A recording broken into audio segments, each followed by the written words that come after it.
शहनाज नाम की एक लड़की थी। वह बहुत ही भोली भाली लड़की थी। अपने घर की प्यारी, जिसको उसके अब्बू और अम्मी ने बड़े नाज से पाला था, वो अपने घर की अकेली संतान थी। उसकी हर फरमाइश उसके अब्बू और अम्मी पूरा किया करते थे। वह बहुत ही चंचल स्वभाव की लड़की थी और बहुत ही खूबसूरत थी। ऐसा लगता था जैसे अल्लाह ने बड़े प्यार से तराशा हो उसे। बचपन में वो खेलने के लिए गांव के पास वाले कब्रिस्तान की तरफ जाया करती थी। वहाँ पर एक जिन्न रहता था। वो जिन्न उसे बार बार देखा करता था। उसके ऊपर जिन्न का दिल आ गया। उस दिन उस जिन्न ने शहनाज को पूरा जीवन देख लिया कि आगे उसकी क्या स्थिति रहेगी। जिन्न को वह शहनाज बहुत ही पसंद आई और वह जिन्न शहनाज के ऊपर अंग पर सवार हो गया और हमेशा शहनाज के साथ ही रहता था। एक दिन शहनाज एक बगीचे में खेलने के लिए गई। वो इमली लेने के लिए बाकी लड़कियों के साथ चली गई और इमली बीन कर सारी लड़कियां वापस आ गई, पर शहनाज उधर ही रह गई। वहाँ से जब शहनाज वापस आई तो एक लड़की ने उससे पूछा, शहनाज तू किधर रह गई थी? तो उसने कुछ नहीं बोला। जिसने शहनाज से पूछा था, अब शहनाज उसे घूर रही थी। उसके घूरने से सभी डर से गए कि ये शहनाज को क्या हो गया। इतना सुंदर सा दिखने वाला चेहरा मानो शैतान का चेहरा हो गया हो। कुछ ही देर के बाद शहनाज अपने आप बेहोश हो गई। उस पर पानी छिड़का गया और जब वह होश में आई तो उसे हकीम के पास लेकर गया। हकीम ने कुछ दवा दी।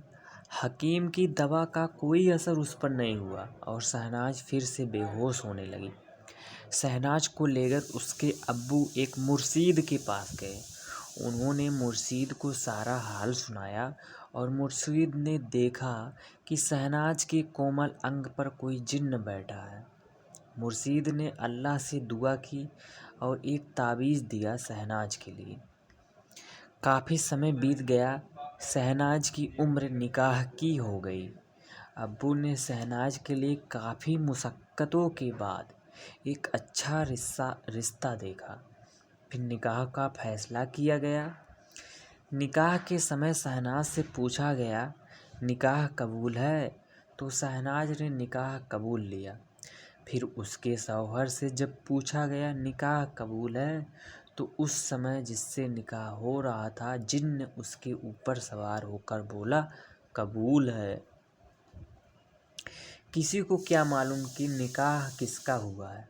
शहनाज अपने शौहर के घर गई। उसका स्वागत हुआ और जब वह अपनी सुहाग रात की रात में अपने बिस्तर पर थी तो उसका शौहर आया तो उसने उसे लात मारकर भगा दिया। शौहर ने सोचा पहली बार है इसलिए शहनाज शर्मा रही है और मुझसे दूर रहना चाहती है।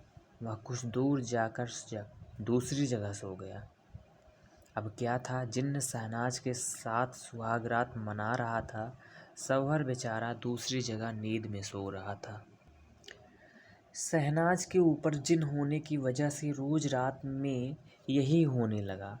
अब जब भी शहनाज का पति उसके पास जाता सोने के लिए तो जिन्न शहनाज के जरिए उसे लात मारकर भगा देता था। अब ये अक्सर होता था। बेचारा पति लाचार था, किसी से कुछ कह नहीं पाता था।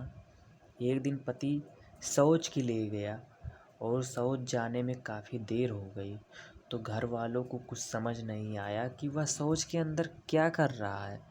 लेकिन शौच के अंदर शहनाज बेहोश पड़ी थी तो उसे देखकर कुछ समझ नहीं आ रहा था। दरअसल उससे जिनी का रिश्ता था। ऐसा कई बार हुआ। फिर एक तांत्रिक को बुलाया गया और शहनाज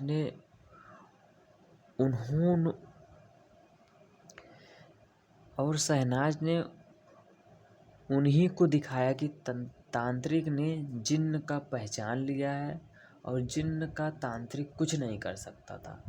घर वाले बहुत परेशान थे और उसने तांत्रिक मंदिर, मस्जिद, दरगाह दिखा दी थी।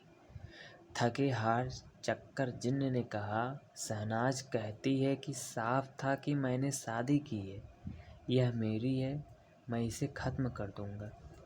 सभी घर वाले परेशान थे कि किसी ने मेरा काम ठीक से नहीं किया। और एक दिन अचानक जिन्न शहनाज अपने परिवार को छोड़कर दूसरी दुनिया में चली गई। शहनाज माता पिता के लिए एक बुरा सपना बन गई।